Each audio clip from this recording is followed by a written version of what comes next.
Last class में हम लोगों ने कहाँ तक कर लिया था, इसमें कुछ क्वेश्चंस वगैरह किए थे फेजर डायग्राम में। और फेजर डायग्राम अच्छे तरीके से समझा था। कभी भी दो पार्टिकल का काम आएगा तो दो पार्टिकल कब मीट करेंगे, कहाँ पे मीट करेंगे, इन सभी तरह के क्वेश्चंस को हम लोग ऑलवेज फेजर डायग्राम से करते हैं। बहुत ही ज़्यादा इंपॉर्टेंट और शॉर्ट मेथड है, जिसमें कि हम लोग मानते हैं कि कोई भी जो पार्टिकल है वो यूनिफॉर्म सर्कुलर मोशन कर रहा है, और उसका जो शैडो है या फिर जो प्रोजेक्शन है वो क्या कर रहा है, एसएचएम कर रहा है। और उस एसएचएम को डील करने के लिए हम लोग यूनिफॉर्म सर्कुलर मोशन को देखते हैं। तो ये लास्ट क्वेश्चन हम लोगों ने किया था, जिसमें हम लोगों ने देखा था कि मीन पोजीशन और एक्सट्रीम पोजीशन से अगर कोई दो पार्टिकल मूव करना स्टार्ट करता है तो किस जगह पे जाकर के मीट करेगा। कॉन्सेप्ट तुम लोग को पता है और अच्छे तरीके से आता है। अगर आता है तो एक और क्वेश्चन अपन लोग स्टार्ट करते हैं, देखते हैं कि ये क्वेश्चन तुम लोगों से हो पाता है कि नहीं। तो क्वेश्चन ऐसा है कि मान लो ये एक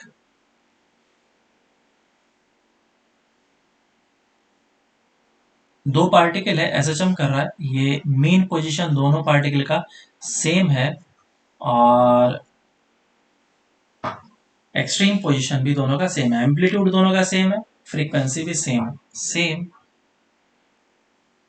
फ्रीक्वेंसी एंड एम्पलीट्यूड। और ये वाला जो पार्टिकल है वो a/2 से चलना स्टार्ट किया इस डायरेक्शन में, और दूसरा पार्टिकल जो है वो इस डायरेक्शन में एक्सट्रीम पोजीशन से चलना स्टार्ट किया। तो पूछा गया कि कितने टाइम के बाद ये दोनों पार्टिकल मीट करेंगे और किस लोकेशन पे मीट करेंगे। Find the position and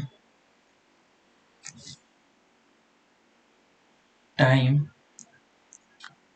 after which both will meet. काफी बढ़िया क्वेश्चन है, मतलब सेम पैटर्न का क्वेश्चन है। दूसरे जगह पे अलग मेथड से बताते हैं, लेकिन इस मेथड से करेंगे तो काफी आसान होता है। और जेई में भी एक क्वेश्चन आ चुका है, उसको भी हम लोग करेंगे। तो देखो इसको कैसे करेंगे क्वेश्चन को। और सबसे पहले इसका हम लोग क्या कर लेते हैं, फेजर डायग्राम बना लेते हैं, कौन कौन से पार्टिकल किस जगह पे हैं।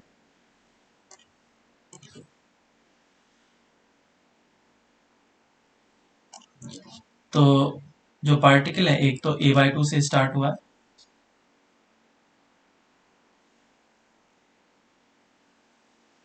ऐसा है, और एक इस लोकेशन से स्टार्ट हुआ है, इस जगह से। तो अगर इस जगह से स्टार्ट हुआ है, इसका मतलब ये है कि ये पार्टिकल इस जगह पे होगा और वो इस तरीके से सर्कुलर मोशन कर रहा है।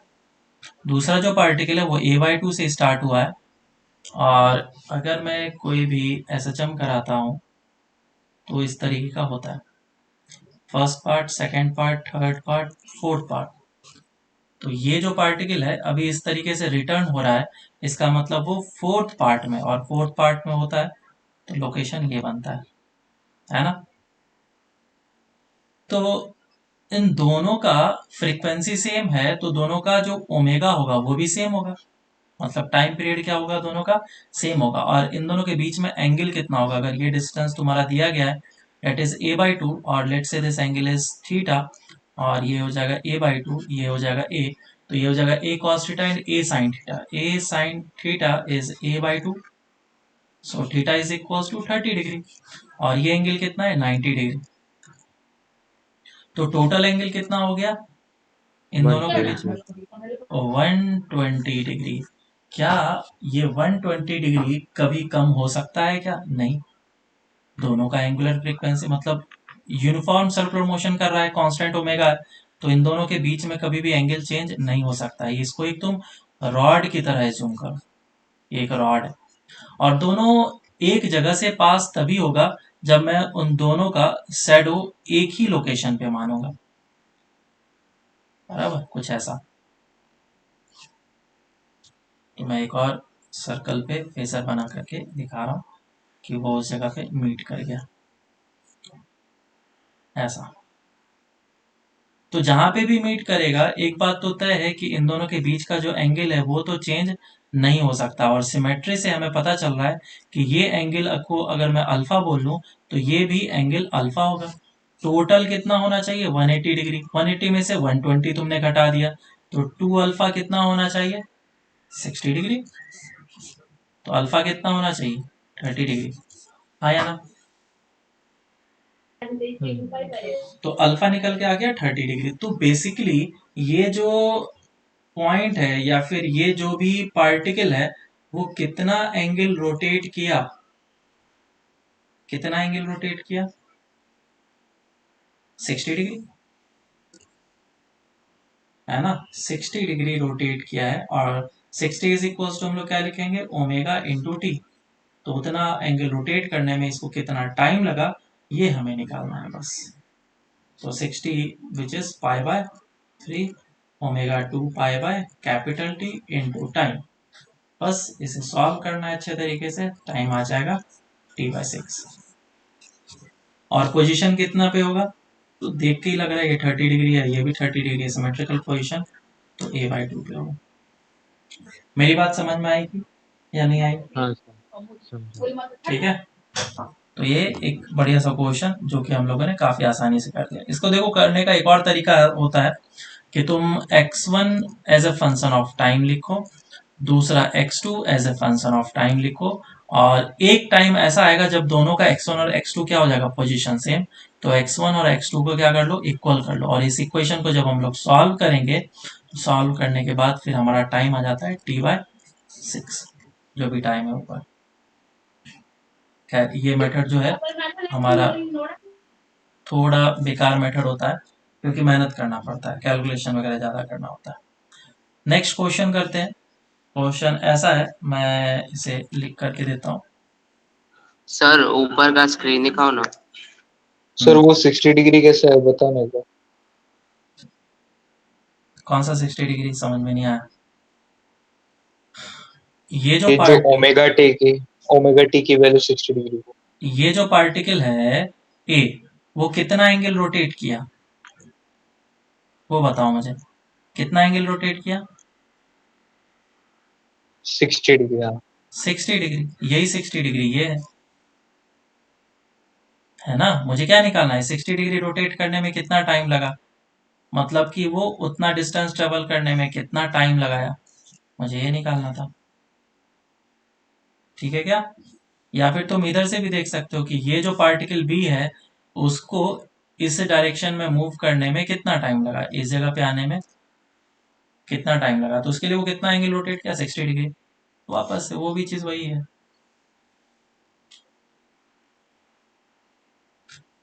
चलो नेक्स्ट क्वेश्चन देखो। Two particles are executing simple harmonic motion. ठीक है,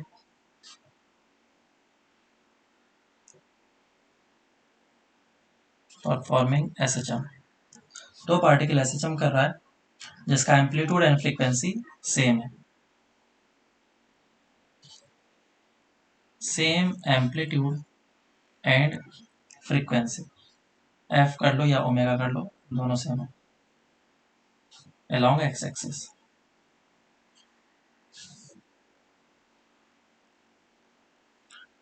their mean position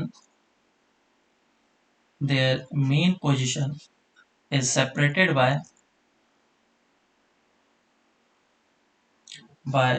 distance x naught, where x naught is greater than a।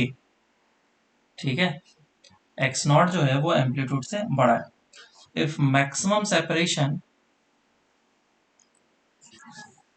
if maximum separation between them is between them is x naught plus of a, किसी भी instant of time पे उसके बीच का maximum separation X not plus of A रहा होगा, तो पूछा गया देन उन दोनों के बीच में फेज डिफरेंस कितना है। देन फाइंड द फेज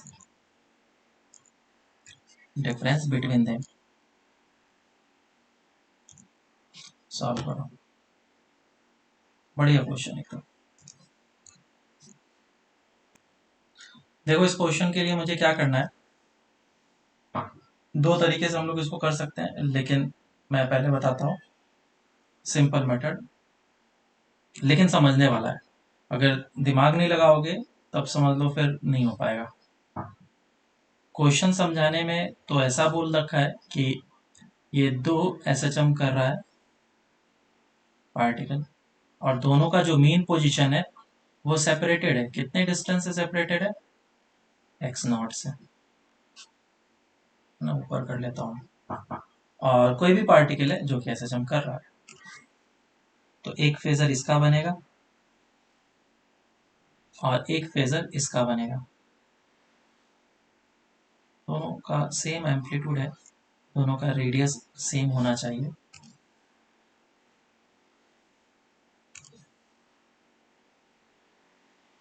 जिस तरीके से फेजर बनेगा, तो उन दोनों के बीच में जो मैक्सिमम डिस्टेंस हो रहा है वो एक्स नॉट प्लस ऑफ ए ही हो पा रहा है, इससे ज्यादा नहीं हो पा रहा है। कोई भी पार्टिकल अगर इस लोकेशन पे है, इसका मतलब क्या है? इसका मतलब कि वो ऐसे है। और कोई भी पार्टिकल अगर इस लोकेशन पे है तो वो क्या है? इस तरीके से होगा। डिपेंड करता है किस डायरेक्शन में जा रहा है, हम लोग एक रैंडमली एज्यूम कर रहे हैं। तो अभी ये इस तरीके से घूम रहा है और ये इस तरीके से घूम रहा होगा पार्टिकल इस लोकेशन पे, तो इस समय इसके बीच का जो डिस्टेंस होगा वो इस तरीके से हॉरिजॉन्टल एक्स डायरेक्शन वाला डिस्टेंस काउंट किया जाएगा, है ना। तो एक सिनारियो एज्यूम करते हैं कि लेट से मेन पोजीशन से ये पार्टिकल इस डायरेक्शन में चलना स्टार्ट किया, और जो दूसरा पार्टिकल है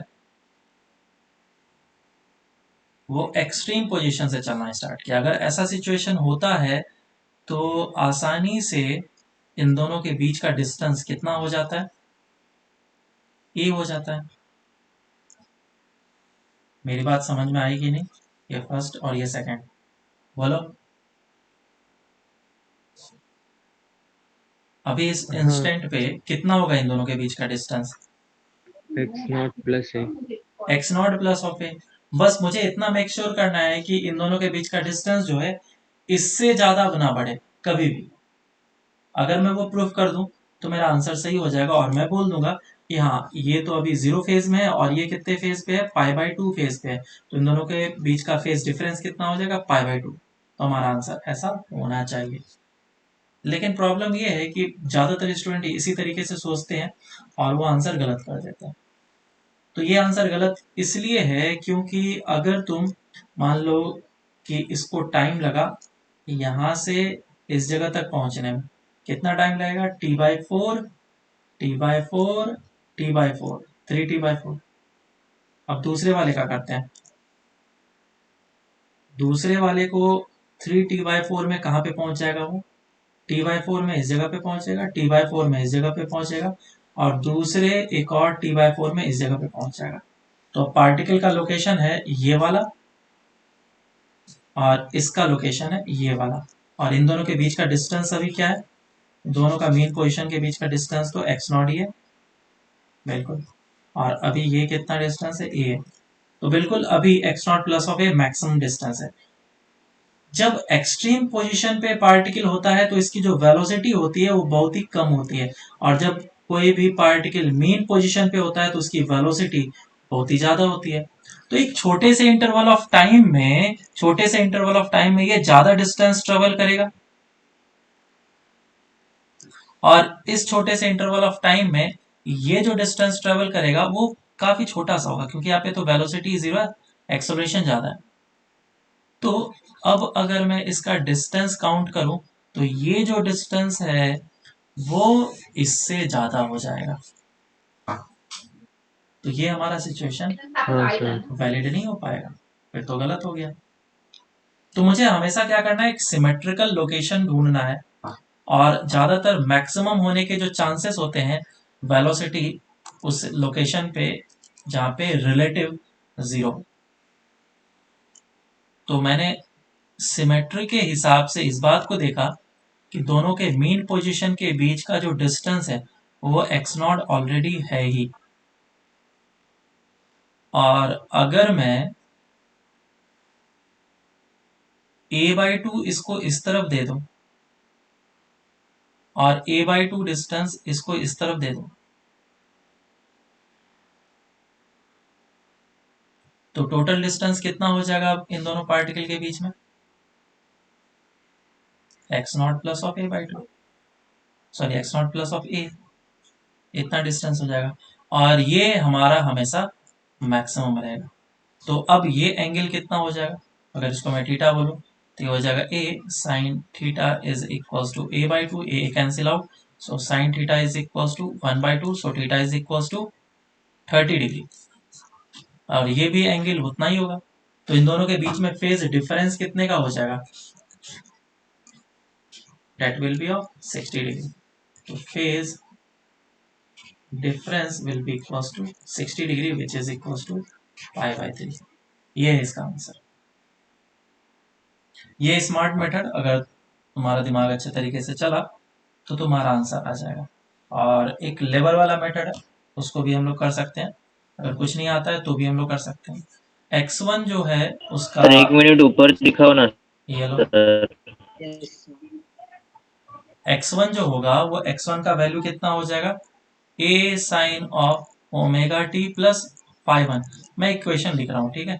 और x2 जो होगा वो x2 का क्या होगा function, as a function of time, a sine of omega T plus π2। लेकिन x2 जो है वो ऑलरेडी एक पर्टिकुलर डिस्टेंस के बाद से ऐसे चम कर रहा है x0 से, तो मुझे हर एक वैल्यू में इसको x0 से ऐड करना पड़ेगा। तो दोनों का जनरल इक्वेशन इस तरीके से बनेगा, हमेशा याद रखना। जनरल इक्वेशन हम लोग किस तरीके से बनाते हैं? x2 हमेशा पोजीशन को बताता है ओरिजिन के रेस्पेक्ट में, तो ये पहला मेन पोजीशन था, दूसरा मेन पोजीशन इस जगह पे, पहले मेन पोजीशन को मैंने ओरिजिन अज्यूम करा। अब x1 और x2 आ गया तुम्हारे पास। सर x0 क्यों ऐड किया नहीं समझा। x0 क्यों ऐड किया? मान लो इस जगह पे ओरिजिन है और कोई particle x is equal to 5 पे ऐसे चम कर रहा है ना, 5 पे ऐसे चम कर रहा है, तो इसका इक्वेशन क्या लिखेंगे हम लोग? 5 तो पहले ऐड कर लो प्लस इतना सा डिस्प्लेसमेंट, और ये जो x डिस्प्लेसमेंट है उसका क्या होता है हमारा as a function of time? a sine of omega T. Yes है सर ना? समझा। ठीक है, तो अब ये हमारा x2 माइनस ऑफ x1 आ जाएगा, जिससे हम लोग निकाल सकते हैं किसी भी इंस्टेंट ऑफ टाइम पे उन दोनों के बीच का डिस्टेंस। तो उन दोनों के बीच का डिस्टेंस किसी भी इंस्टेंट ऑफ टाइम पे x1 माइनस ऑफ x2 होगा, that will be this thing, ये हो जाएगा x0 plus of a sine omega T plus phi2 minus of a sine of omega T plus phi1। बहुत ही time consuming चीज है, इसको दो तरीके हैं करने का। मुझे इन दोनों, ये जो डिस्टेंस है इसका मुझे मैक्सिमम वैल्यू चाहिए, तो या तो डिफरेंशिएशन करके इक्वल्स टू 0 कर लो, या फिर तुम्हें गिवन है कि मैक्सिमम जो वैल्यू है वो x0 प्लस ऑफ a होगा, तो वैल्यू पुट कर लो x0 प्लस ऑफ a। अगर मैं इसका maximum value x0 plus of a put करता हूँ,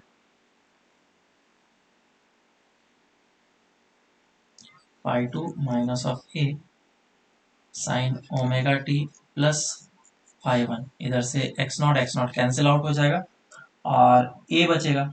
फिर तुम्हें क्या करना होगा, ये जो साइन रूल लगाना पड़ेगा इसमें, a कॉमन ले लो, sine of omega T plus phi2, sine rule नहीं, sine C plus sine D या sine C minus sine D का फॉर्मूला अप्लाई करना होगा, ये। और यहाँ पे फॉर्मूला अप्लाई करो, फॉर्मूला अप्लाई करने के बाद ये इस फॉर्मेट में आ जाएगा। और टाइम कितना हमें पुट कर लेना पड़ेगा, एलिमिनेट हो जाएगा ना टाइम, तो ये फिर हमारा 2a sign of phi2 minus of phi1 बोलो या फिर phi1 माइनस ऑफ phi2 बोलो, बात एक ही है। और ये आ जाएगा, और फिर इन दोनों के बीच का ये फेज डिफरेंस ही है ना, ये फेज डिफरेंस कितना हो जाएगा, ए कैंसिल आउट 1/2, और ये phi1 minus of phi2 minus of phi1 divided by 2 is equals to π/6, so delta phi is equals to π/3, answer. बहुत ही बोरिंग मेथड है, अगर अच्छे तरीके से पूरा लेकर शुरू से लेकर के अंत तक करोगे तब जाकर के आंसर आने के इसके चांसेस है। समझ में आया बोलो? खुद से एक बार तुम लोग करना, वापस से समझने की कोशिश करना बाद में, नहीं समझ में आया तो। चलो अब हम लोग आगे बढ़ते हैं एनर्जी ऑफ द पार्टिकल।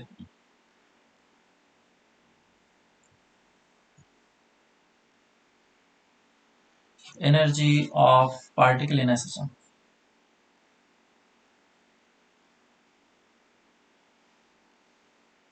तो ये चीज आसान है, इसे देखते जाना, समझ में आते जाएगा। कोई भी पार्टिकल अगर एसएचएम कर रहा है तो उसके पास दो तरह के एनर्जी हो सकती है, इनफैक्ट तीन बोला जाएगा। एक होगा काइनेटिक एनर्जी, दूसरा होगा पोटेंशियल एनर्जी, और तीसरा उन दोनों का summation which is total energy या फिर मैकेनिकल एनर्जी, है ना। तो मैं यहाँ पे मान लेता हूँ कि एक स्प्रिंग लगा हुआ है और स्प्रिंग के साथ ब्लॉक अटैच्ड है,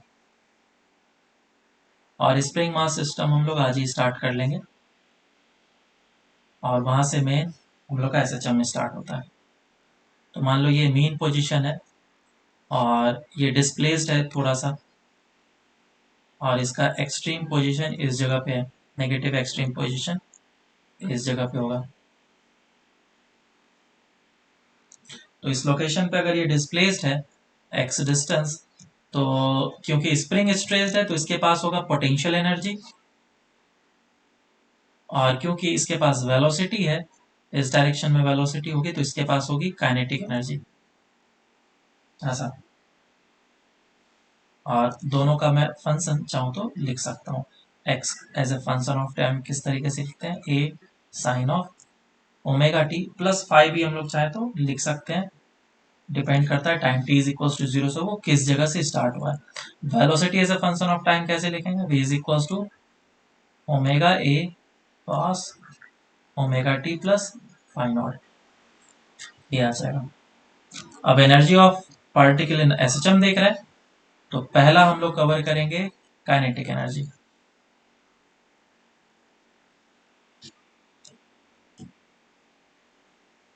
तो कोई भी पार्टिकल के पास वेलोसिटी होगी और वेलोसिटी के कारण से होगी काइनेटिक एनर्जी। तो काइनेटिक एनर्जी को दो तरीके से लिख सकते हैं।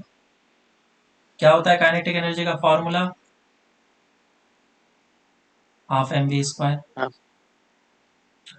पहला चीज, अगर वेलोसिटी को हम लोग देखें तो वेलोसिटी हम लोग इस तरीके से भी लिख सकते हैं, omega A cos omega T plus five not, और वेलोसिटी को हम लोग इस तरीके से भी लिख सकते हैं, v is equal to omega root under of A square minus X square.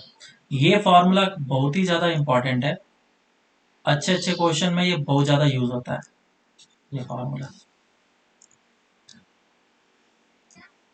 तो वेलोसिटी के जगह पे अब तुम पुट कर लो, अगर पहला वाला वैल्यू पुट करेंगे पहला इक्वेशन आएगा, दूसरा वैल्यू पुट करेंगे तो दूसरा इक्वेशन आएगा। क्या आ जाएगा काइनेटिक एनर्जी बताओ, half M V square half M omega square A square cos square omega T plus five naught, या फिर काइनेटिक एनर्जी कितना आएगा, half M omega square A square minus of X square. कोई दिक्कत इसमें?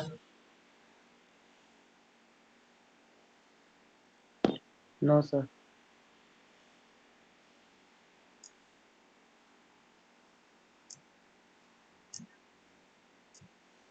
चलो,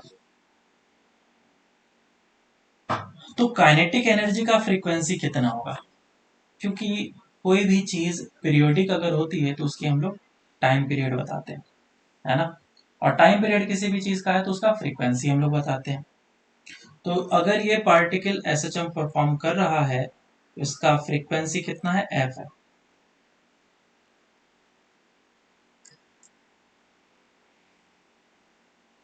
तो इसके काइनेटिक एनर्जी का फ्रीक्वेंसी कितना होगा वो तो मुझे बताओ।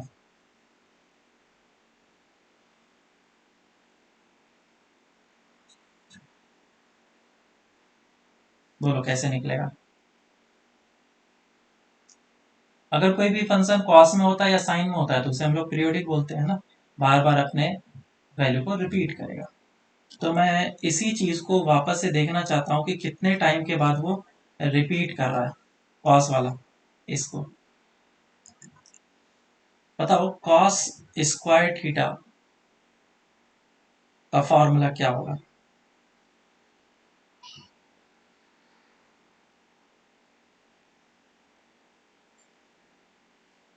होता है क्या ये फॉर्मूला? तो 2 cos स्क्वायर थीटा कितना हो जाएगा?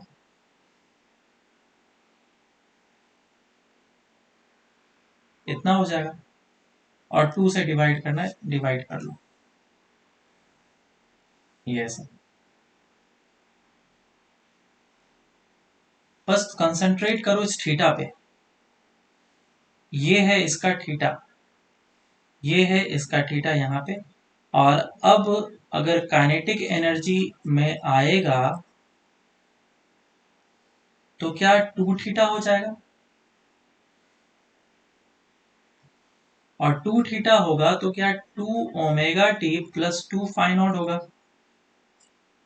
तो फ्रीक्वेंसी क्या हो गया? Just double, just double.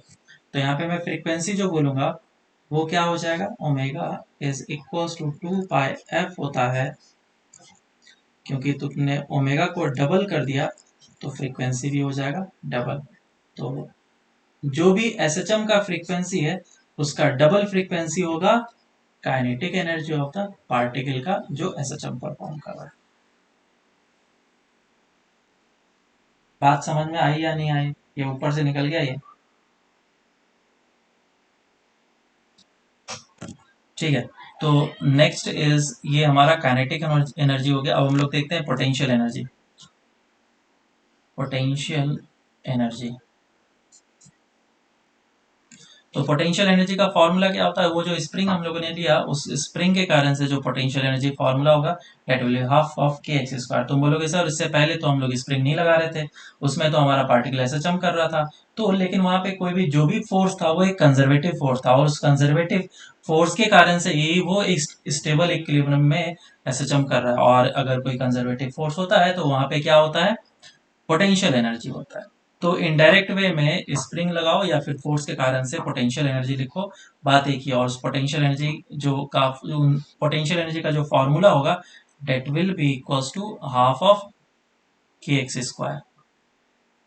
पता है ना हमें एक्स ये होता है, और एक्स का भी हमें फॉर्मूला पता है, तो चाहे तो हम लोग वो भी यूज कर सकते हैं। और इसका वैल्यू जब पुट करेंगे तो हमें वो भी आंसर आ जाएगा। तो पोटेंशियल एनर्जी कितना आ जाएगा?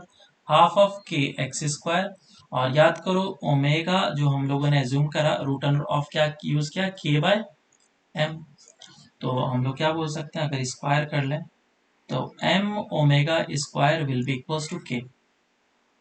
ये काफी यूजफुल है वैल्यू, इसे याद करके रखना, कहीं कहीं पे काम पड़ जाता है।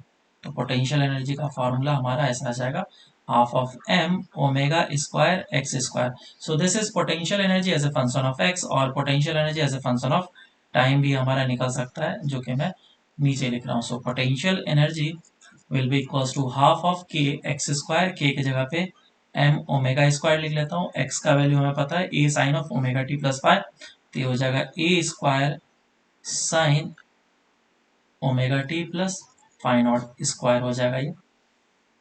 ये आ जाएगा हमारा potential energy as a function of time.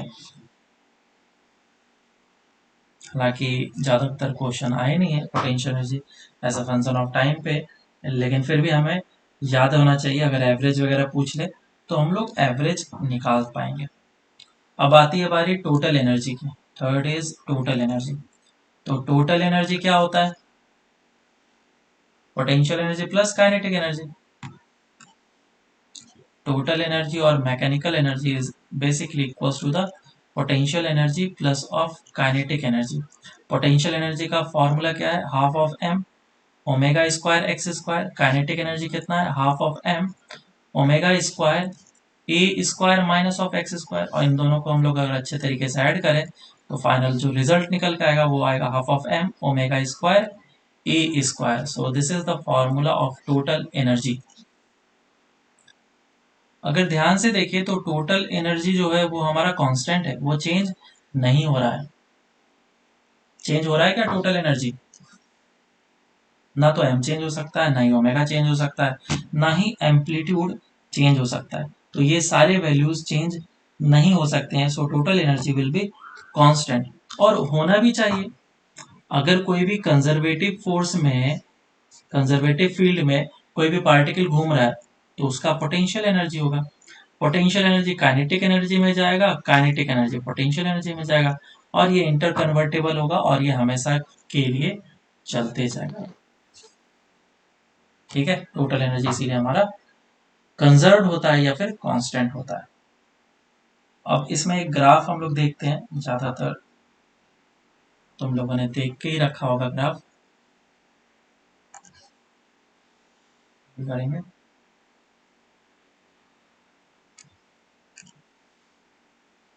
ये है एनर्जी और इस तरफ है डिस्प्लेसमेंट. तो अगर कोई भी पार्टिकल एसएचएम कर रहा है, वो अपने अगर मीन पोजीशन पे होगा तो उस समय वेलोसिटी इसके पास क्या होगी? मैक्सिमम. और मीन पोजीशन पे अगर वेलोसिटी मैक्सिमम है तो काइनेटिक एनर्जी क्या हो जाएगा? मैक्सिमम. और पोटेंशियल एनर्जी कितना हो जाएगा? मिनिमम. क्योंकि डिस्प्लेसमेंट बिल्कुल जीरो, कोई भी एक्सटेंशन नहीं.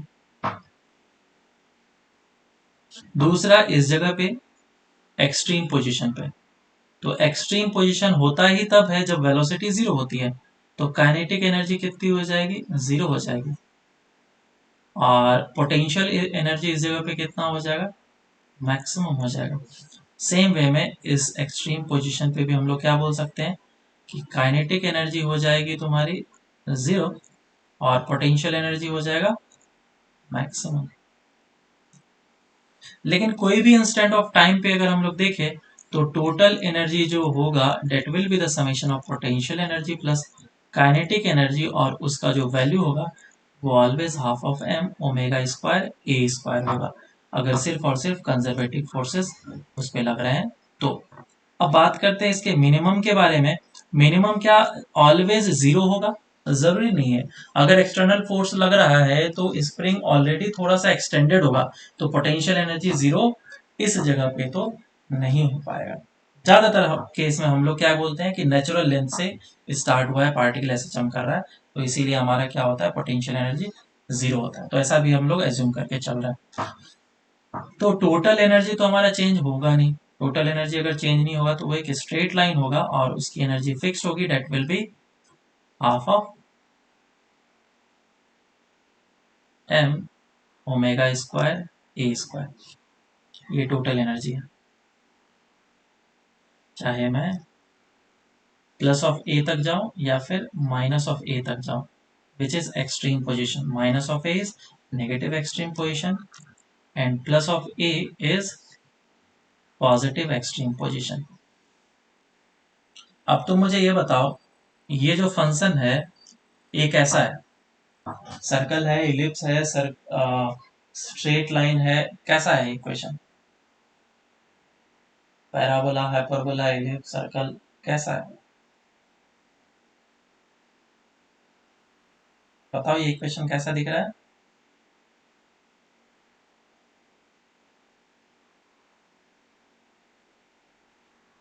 क्वाड्रेटिक इक्वेशन दिख रहा है ना ये? पैराबोला. तो क्वाड्रेटिक इक्वेशन है तो कैसा होगा? पैराबोला. और ये जो इक्वेशन है पोटेंशियल एनर्जी का, वो कैसा इक्वेशन है एक्स के रेस्पेक्ट में? ये भी पैराबोला होगा. क्वाड्रेटिक दोनों इक्वेशन पैराबोला है. दोनों पैराबोला है. तो हमें पता चल गया कि पैराबोला ही होना चाहिए. लेकिन जब डिस्प्लेसमेंट जीरो है या फिर मेन पोजीशन पे है उस समय काइनेटिक एनर्जी क्या है? मैक्सिमम. तो मैक्सिमम कितना हो सकता है? This much. तो पैराबोला कैसा? इन्वर्टेड होगा. डाउनवर्ड. हाँ, पैराबोला डाउनवर्ड.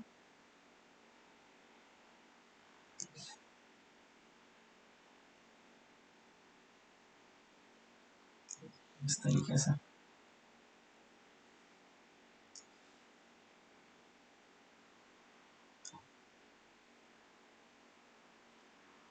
सो ये जो हमारे पास निकल के आया वो काइनेटिक एनर्जी का कर्व निकल के आया। पोटेंशियल एनर्जी का कैसा होगा? Parabola upward, upward. और ये ओरिजिन से पास करता हुआ पैराबोला अपवर्ड।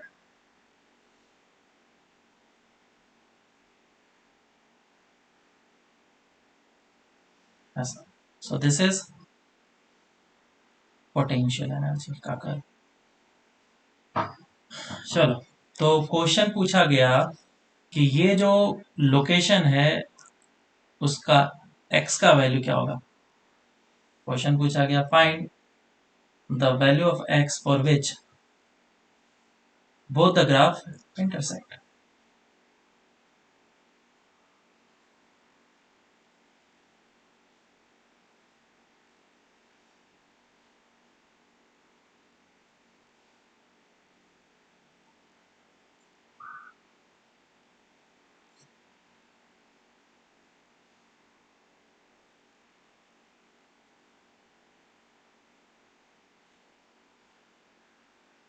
काफी आसान क्वेश्चन है, ज्यादा टफ है नहीं, देख के लग रहा बट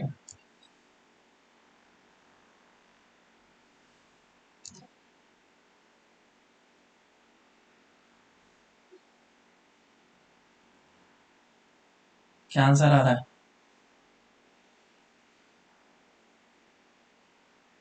√3a/2। चेक करते हैं। और किसी का कुछ?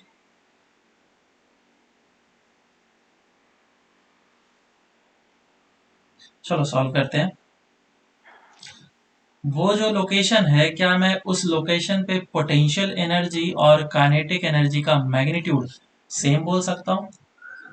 बिल्कुल हाँ, दोनों इंटरसेक्ट कर रहा है, इसका मतलब y कोऑर्डिनेट तो सेम होगा, x कोऑर्डिनेट तो तुम ऐसे ही बोल दिए सही सेम। बिल्कुल।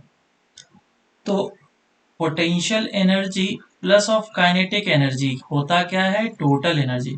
और क्या टोटल एनर्जी कांस्टेंट होता है? उसका वैल्यू कितना होता है? Half M omega square A square. तो दोनों अगर इक्वल हो गया तो मैं इसको क्या 2 टाइम्स ऑफ पोटेंशियल एनर्जी बोल सकता हूँ? बिल्कुल। और पोटेंशियल एनर्जी का फॉर्मूला क्या होता है? Half of M omega square X square is equal to half of M omega square A square. अब half M omega square cancel out कर लो, तो x का वैल्यू कितना निकल के आ जाएगा? a/√2 plus minus. समझ में आया या नहीं?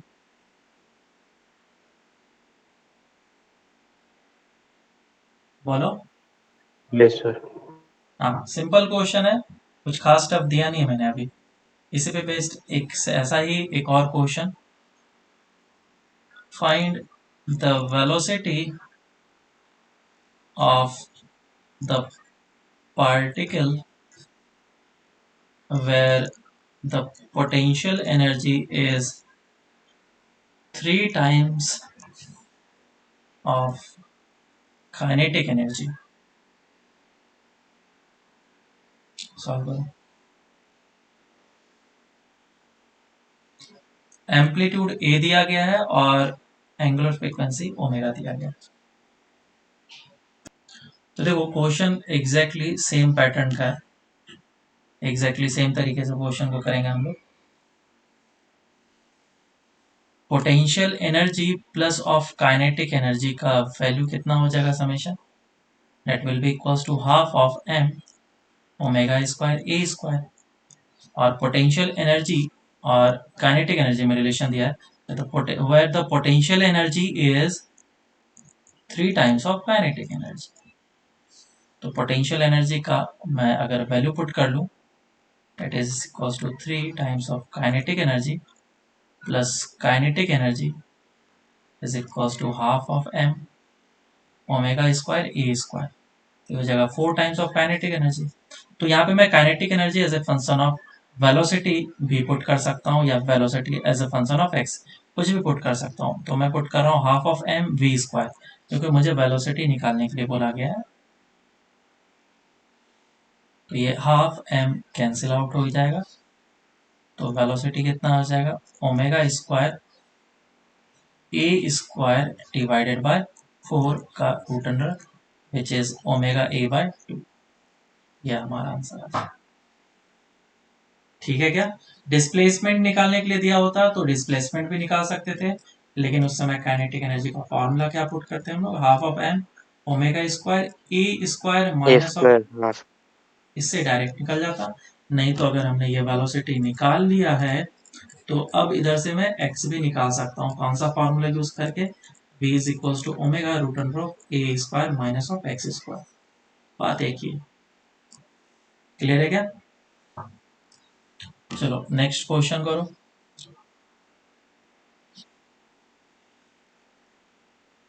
Find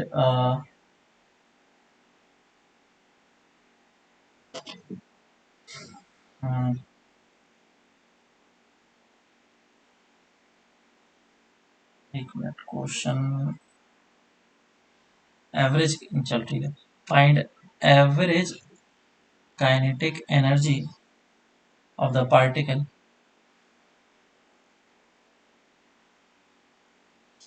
performing SHM over a time period।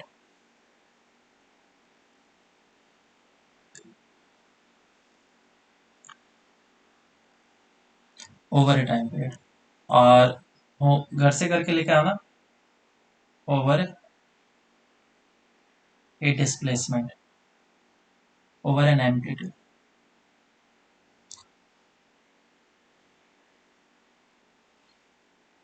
Solve करो इसको, फर्स्ट वाला करना, सेकंड वाला घर से करके लेके आना।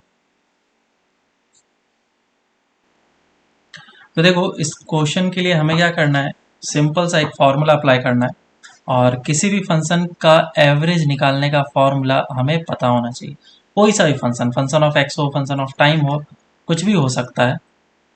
अगर एक्स का फंक्शन है तो इस तरीके से आएगा, और अगर टाइम का फंक्शन तुमने दिया है तो इंटीग्रेशन इस तरीके से आएगा। तो ये एक सिंपल फॉर्मूला है किसी भी फंक्शन का एवरेज निकालने का, एवरेज वैल्यू, और एवरेज को इस तरीके से हम लोग रिप्रेजेंट करते हैं। तो एक बेसिक फॉर्मूला मैंने बता दिया। कहीं पे भी हम लोग एवरेज देखेंगे, चाहे करंट का एवरेज निकाल रहे हो, चाहे वेलोसिटी का एवरेज निकाल रहे हो, इस फॉर्मूले को अप्लाई हम लोग कर सकते हैं। तो पहला जो हमसे पूछा गया है वो time period over a single time period है ना, टी मतलब 0 से लेकर के t तक मुझे इंटीग्रेशन करना होगा, और जब इंटीग्रेशन टाइम में हो रहा है तो फंक्शन भी टाइम का होना चाहिए। तो किसका इंटीग्रेशन, काइनेटिक एनर्जी का। तो काइनेटिक एनर्जी का फॉर्मूला क्या होता है, kinetic energy as a function of time is equals to half of m omega square A square cos square omega T. ये फॉर्मूला होता है, समझना अच्छे तरीके से। किसी को भी कोई डाउट हो तो पूछना बीच में, इसको धीरे धीरे करके लेके चलूंगा। इंटीग्रेशन थोड़ा हैवी होगा, क्योंकि मैथमेटिकल टूल में अगर तुमने ये सब इंटीग्रेशन नहीं पढ़े होंगे तो यहाँ पे टफ जाएगा। तो ये kinetic energy as a function of time है, और मुझे काइनेटिक एनर्जी का एवरेज चाहिए over a single time period. तो इंटीग्रेशन कहाँ से कहाँ तक करेंगे, 0 से लेकर के t तक, और जो भी काइनेटिक एनर्जी लिखा है उसको लिख देता हूँ मैं, half of m omega square A square cos square omega T D T divided by integration D T, divided by integration D T, और इंटीग्रेशन टाइम का 0 से लेकर के t तक जाएगा, इज इक्वल्स टू जो जो कांस्टेंट है उसको बाहर निकाल लो। Half m omega square A square constant है, और नीचे का इंटीग्रेशन क्या होगा, t होगा, तो नीचे लिख दिया कैपिटल T। और इंटीग्रेशन में अब आया हमारे पास cos square omega T D T, कहाँ से कहाँ तक, 0 से लेकर के t तक। तो इस कॉस स्क्वायर का इंटीग्रेशन हम लोग कैसे करते हैं, याद करो, कॉस स्क्वायर थीटा का कैसे करते हैं, कॉस 2 थीटा का फॉर्मूला यूज करते हैं, 2 कॉस स्क्वायर थीटा माइनस 1, है ना, सब्स्टिट्यूशन मेथड जिसको हम लोग बोलते हैं। तो ये कितना हो जाएगा, cos square theta is equal to 1 plus cos 2 theta divided by 2। अब इसी का वैल्यू मुझे इस जगह पे पुट करना है, ये हो जाएगा half of M omega square A square divided by T, integration limit बाद में पुट करेंगे हम लोग, अभी उस पर ध्यान नहीं दे रहे हैं। तो ये हो जाएगा 1/2 plus 1/2 cos 2 theta cos 2 omega T और डी टी, ये 1/2 M omega square A square divide by T, और इसका इंटीग्रेशन कर लेते हैं। 1/2 का इंटीग्रेशन कितना हो जाएगा, 1/2 टी, टाइम के रेस्पेक्ट में इंटीग्रेशन करना है, प्लस अब इसका कितना होगा, 1/2 तो कांस्टेंट है, कॉस का इंटीग्रेशन क्या होता है, साइन 2 ओमेगा टी। डिफरेंशिएशन करो, क्या ये वापस से मिल रहा है, क्या नहीं मिल रहा है, 2 ओमेगा वापस आ जा रहा है, तो नीचे 2 ओमेगा डिवीजन में जाएगा। तो मैं इसको इधर लिख देता हूँ,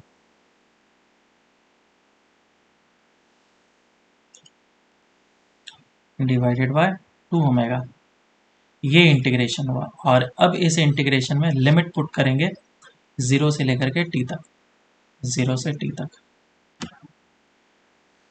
ओमेगा का वैल्यू कितना होता है, 2 पाई टी।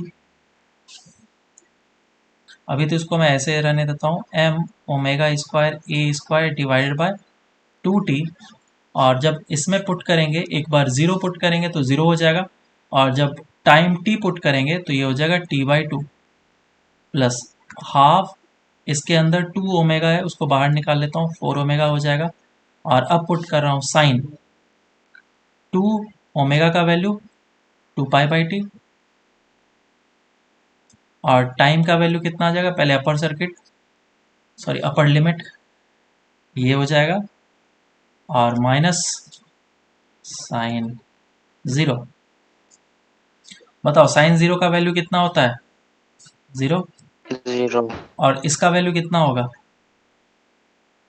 साइन 4 पाई का वैल्यू 0, दोनों 0 हुआ, तो ये पूरा का पूरा टर्म का वैल्यू कितना हो गया, 0, सिर्फ ये टर्म बचा है। तो आंसर कितना आ जाएगा, M omega square A square divided by 2t into t/2, T cancel out, और आंसर आ जाएगा हमारा 1/4 m omega square A square. So this is the average kinetic energy over a time period. याद रखना है, डायरेक्ट क्वेश्चन में पूछा जाता है। और एम्पलीट्यूड का निकालना काफ़ी आसान है। ओवर एन एम्पलीट्यूड का मैं फॉर्मूला क्या आंसर बता देता हूँ। आंसर उसका जो होगा ओवर एन एम्पलीट्यूड का, वो 1/3 m omega square A square आएगा। तो इसका इंटीग्रेशन आसान है। Kinetic energy as a function of X कितना होता है, half of M omega square A square minus of X square. इसी को तुम इंटीग्रेट कर लेना 0 से a तक, तो आंसर आ जाएगा।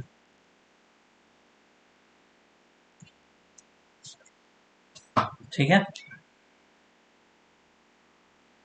ये हम लोग का Yes, sir. कंप्लीट हो गया एसएचएम का first part.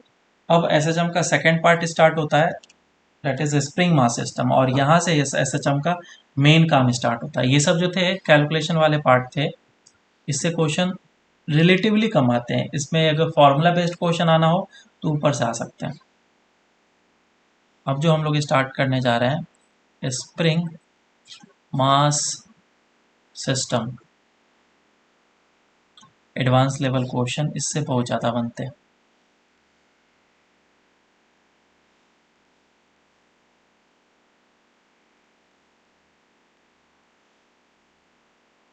Spring mass system, तो स्प्रिंग मास सिस्टम क्या है कि एक स्प्रिंग होगा, एक मास होगा, और उसको एक दूसरे के साथ कनेक्ट कर देंगे, और स्प्रिंग के साथ कभी भी मास को कनेक्ट करके डिस्प्लेस करते हैं तो वो क्या करता है, ऑसिलेशन करता है या फिर एसएचएम करता है। तो मुझे उसका हमेशा टाइम पीरियड निकालना पड़ेगा। यही है हमारा स्प्रिंग मास सिस्टम। जैसे कि मैं एक सिंपल सा एग्जांपल लेता हूँ। ये एक स्प्रिंग है और इस स्प्रिंग के साथ इस ब्लॉक को कनेक्ट कर दिया गया और ये ब्लॉक का मास m है और नीचे जो है वो फ्रिक्शनलेस सरफेस है, म्यू इज इक्वल टू 0 और इसको नेचुरल लेंथ से डिस्प्लेस किया गया। ये इसका क्या है? Natural length. So this is natural length. पहले इनिशियली क्वेश्चन में सिस्टम ऐसे ही गिवन होगा और बोला जाएगा find the time period of the system. और डिस्प्लेस तुम्हें खुद करा करके देखना है और डिस्प्लेस कराने के बाद उसका टाइम पीरियड कितना होगा ये निकालना। लेकिन ध्यान रहे क्वेश्चन में हमेशा गिवन होता है कि स्मॉल डिस्प्लेसमेंट करना है। क्यों? क्योंकि उसका प्रॉपर्टी लूज ना हो जाए, इलास्टिक प्रॉपर्टी जो है वो कहीं लूज ना हो जाए। स्प्रिंग की भी तो इलास्टिक प्रॉपर्टी है, ऐसा तो नहीं उसको खींच दिया 1 किलोमीटर गए काम से, फिर तो स्प्रिंग स्प्रिंग नहीं बचा, वो कुछ और हो गया। तो ऐसा हमें करना होता है कि स्मॉल डिस्प्लेसमेंट लेना होता है। जब एंगुलर एसएचएम हम लोग पढ़ेंगे तो उस समय स्मॉल एंगल से डिस्प्लेस करते हैं, उसका रीज़न अलग है, वो हम लोग आगे पढ़ेंगे। तो क्वेश्चन क्या पूछा जाएगा? इसमें बोला जाएगा find the time period of the block for a small displacement from equilibrium position, mean position, natural length, कुछ भी बोला जा सकता है, डिपेंड करता है सिचुएशन पे। तो अब मुझे इसका टाइम पीरियड निकालना है और टाइम पीरियड निकालने के लिए कुछ स्टेप्स हैं, उसको हम लोग फॉलो करेंगे और उस स्टेप से हमारे आंसर आ जाएंगे। तो ये रेगुलर मेथड में बताऊंगा और एक मैं शॉर्ट ट्रिक बताऊंगा। शॉर्ट ट्रिक हम लोग हमेशा जेई के क्वेश्चंस करने के लिए करेंगे, अदर दूसरे कम्पिटिटिव एग्जाम्स होते हैं उसके लिए करेंगे। लेकिन अगर हम लोग सीबीएसई या बोर्ड के एग्जाम्स वगैरह देते हैं तो उसके लिए हमें प्रॉपर मेथड ही यूज़ करना पड़ेगा क्योंकि स्टेप मार्किंग होता है। चलो देखते हैं किस तरीके से इन सभी क्वेश्चन को किया जाता है। पहला जो स्टेप होगा वो ये होगा कि उसके मीन पोजीशन से मुझे पहले डिस्प्लेस करना पड़ेगा।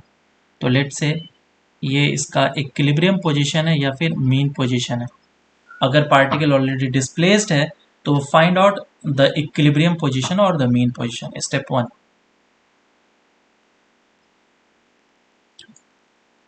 Find out the equilibrium position और द मीन पोजीशन। क्योंकि इस केस में, हमारे केस में क्या है, ऐसा करता हूँ मैं इस तरफ सॉल्व भी करते जाता हूँ तो स्टेप्स भी तुम्हें समझ में आते जाएंगे। हमारे केस में स्प्रिंग अनस्ट्रेस्ड है, बिल्कुल नेचुरल लेंथ पे है, तो इसका जो इक्विलिब्रियम पोजीशन होगा वो वहीं पे होगा जहाँ पे नेचुरल लेंथ होगा। तो इस जगह पे इसका नेचुरल लेंथ है और यही इसका इक्विलिब्रियम पोजीशन है या फिर मीन पोजीशन है। और इक्विलिब्रियम पोजीशन निकालने के लिए स्टेप में क्या करेंगे, net force is equal to 0 करना है, इससे आंसर आता है। दूसरा स्टेप 2, सेकेंड स्टेप में करना है हमें displace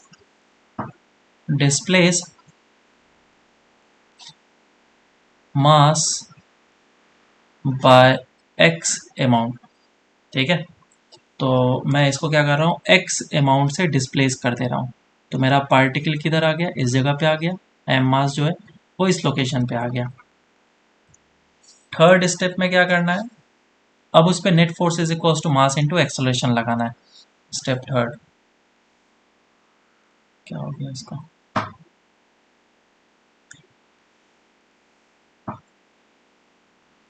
step third, apply NLM, net force on it is equal to mass into acceleration. ज़्यादातर केसेस में इसमें वेक्टर फॉर्म में ही लगाना है, तभी प्लस माइनस साइन आएंगे। मैग्नीट्यूड से काम करेंगे तो भी हमारा आंसर सही आएगा, लेकिन बोर्ड या सीबीएसई में प्रॉब्लम होगा। तो इस बात का ध्यान रखें कि साइन बहुत ही ज़्यादा इम्पॉर्टेंट है, कंपलसरी है अगर तुम्हें नंबर चाहिए हो तो। स्टेप 3, तो मैंने क्या करा, डिस्प्लेस करा, डिस्प्लेस करने के बाद उसका एफबीडी बनाया मैंने, और एफबीडी बना करके उसके एनएलएम के इक्वेशन लिखे।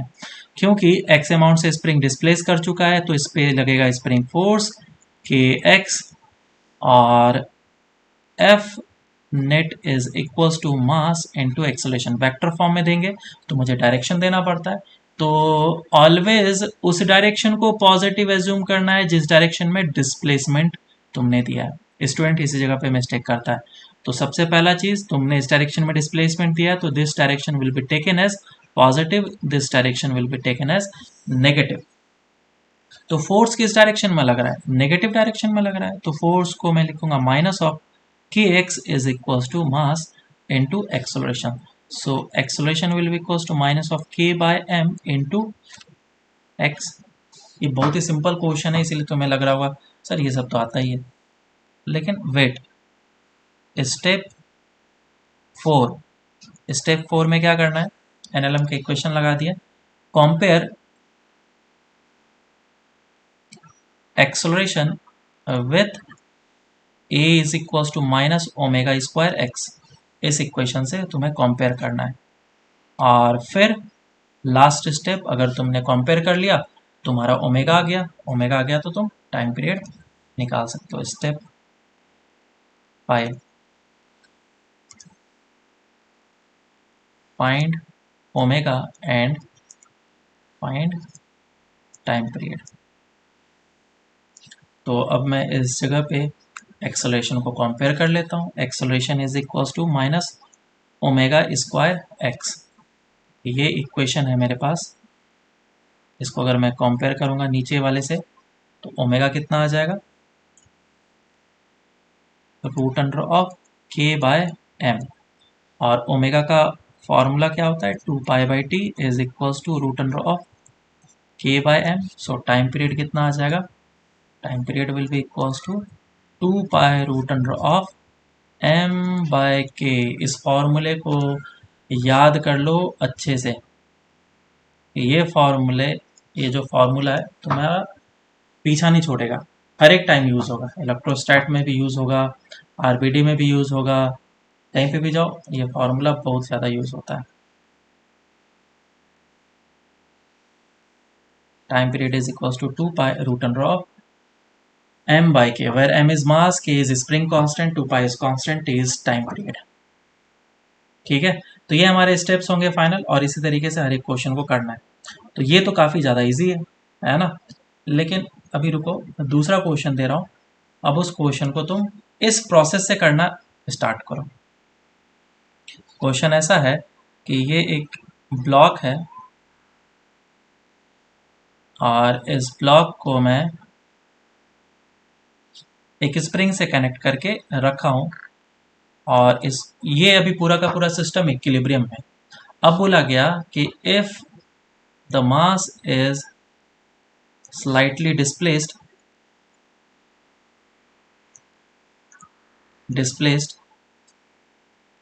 From its equilibrium position, then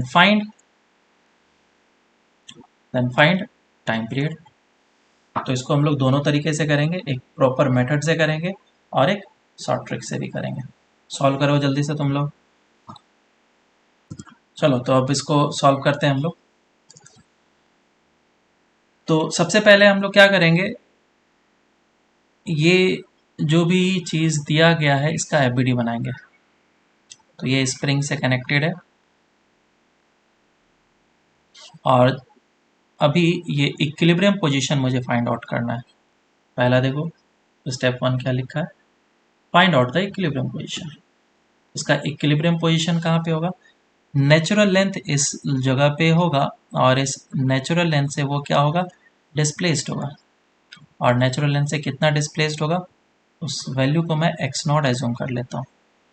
अभी तक डिस्प्लेस नहीं किया मैंने x0, तो इस लोकेशन पे मैं क्या बोलूँगा, नीचे की डायरेक्शन में लग रहा होगा mg फोर्स, और ऊपर की डायरेक्शन में लग रहा होगा kx0। तो ये हमारा कौन सा पोजीशन होता है, equilibrium position. So this is equilibrium position और मीन पोजीशन।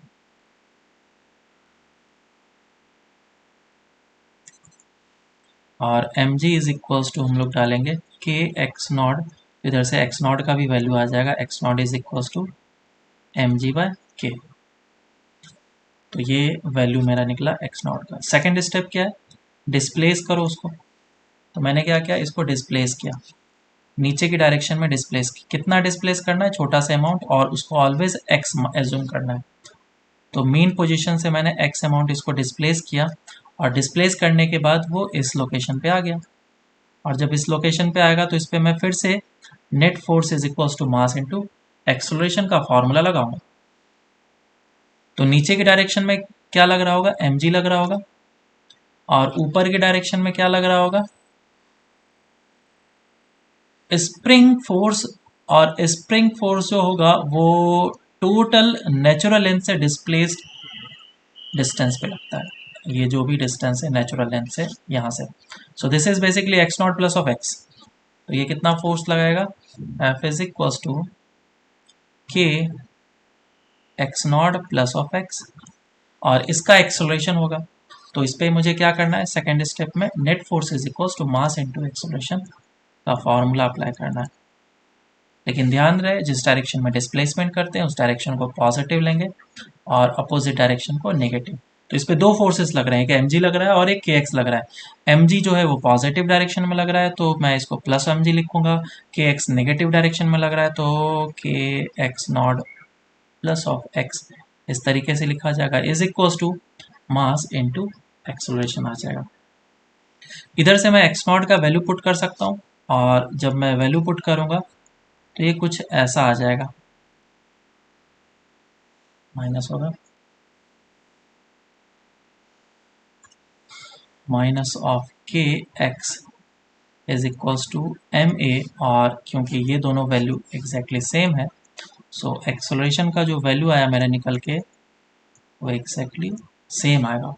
और सबसे लास्ट स्टेप में मुझे क्या करना है, कंपेयर करना है, is equals to minus omega square x से कंपेयर करना है। कंपेयर करेंगे तो ओमेगा आ जाएगा रूट अंडर ऑफ के by M, so time period आ जाएगा 2 pi root under of m by k. Answer हमारा सेम आ रहा है, आंसर सेम आ रहा है। तो यहाँ पे मुझे इस बात का ध्यान रखना है कि जो डिस्प्लेसमेंट दिया वो मैंने क्या दिया, पॉजिटिव डायरेक्शन में दिया, और एक्सेलरेशन मुझे खुद ही खुद बता रहा है कि नेगेटिव डायरेक्शन में होगा। बेसिकली तुमने डिस्प्लेसमेंट नीचे किया तो ऊपर होगा ना एक्सेलरेशन, तो इसीलिए ये माइनस आ रहा है, और कंपेयर भी इसीलिए मुझे माइनस से करने के लिए बोला है। लेकिन सोचो अगर मैं पहले ही बोल देता कि एक्सेलरेशन ऊपर है तो ये जो माइनस आया है वो तो प्लस में लिखा था, तब मैं कंपेयर किससे करता, a is equal to omega square x से करता, क्योंकि नेगेटिव साइन और पॉजिटिव साइन या फिर डायरेक्शन वो हमारे ऊपर डिपेंड करता है, हम किधर लें। तो इस बात का आगे हम लोग ख्याल रखेंगे कि हम लोग इस तरीके से करेंगे, हम लोग पहले ही अज्यूम कर लेंगे। अब देखो शॉर्ट ट्रिक इसका क्या है,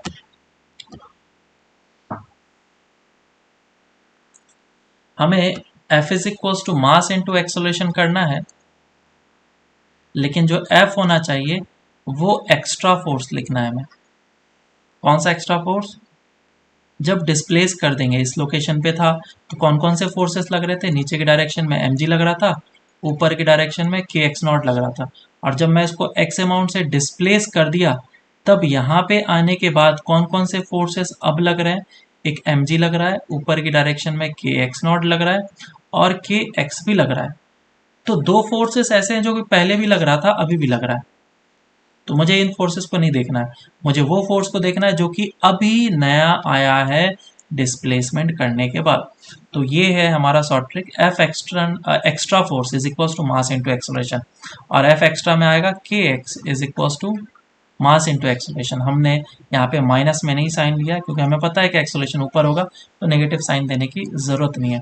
सो एक्सेलरेशन कितना आ जाएगा, के बाय एम इंटू एक्स, और बस इसको कंपेयर कर लेना, ओमेगा आ जाएगा रूट अंडर ऑफ के बाय एम। तो इस तरीके से हमारा आंसर काफ़ी आसानी से आ जाएगा। और ये तो अभी एक सिंपल सा एग्जांपल था, काफ़ी बढ़िया बढ़िया एग्जांपल एससीबी में है, या फिर हम लोग आगे क्वेश्चन को करेंगे जिसमें कि काफ़ी ज़्यादा स्प्रिंग्स वगैरह लगे होते हैं, इवन तुम्हारा कैलकुलेशन करना काफ़ी ज़्यादा टफ हो जाता है। घर से तुम लोग एक और क्वेश्चन करके लेकर के आना। ये मेथड हम लोग कब अप्लाई करेंगे, जब एग्ज़ाम दे रहे हैं। ये मेथड कब, जब सीबीएसई वगैरह एग्ज़ाम्स वगैरह हम लोग दे रहे हैं तो उस समय इस मेथड को यूज़ करेंगे। क्वेश्चन ऐसा है कि इंक्लाइंड प्लेन के ऊपर एक स्प्रिंग रखा हुआ है और इसको ब्लॉक से अटैच कर दिया गया और ये थीटा एंगल है, एम मास है, स्प्रिंग कांस्टेंट के है। तो अगर इसको डिस्प्लेस करेंगे तो इसका टाइम पीरियड कितना होगा। फ्रिक्शनलेस सरफेस है, ऑलवेज हम लोग फ्रिक्शनलेस सरफेस ही करते हैं एज्यूम, क्यों, नहीं तो ऐसे चम नहीं करेगा, डैम्ड ऑसिलेशन होगा। Find the time period of SHM, solve करके लेके आना। ठीक है, फिर चलो हम लोग बाकी अब नेक्स्ट क्लास से करते हैं और नेक्स्ट क्लास में इसके काफ़ी बढ़िया बढ़िया क्वेश्चन, अच्छे अच्छे क्वेश्चन करेंगे और फिर हम लोग आगे और अलग अलग क्वेश्चंस के टाइम पीरियड वगैरह निकालेंगे।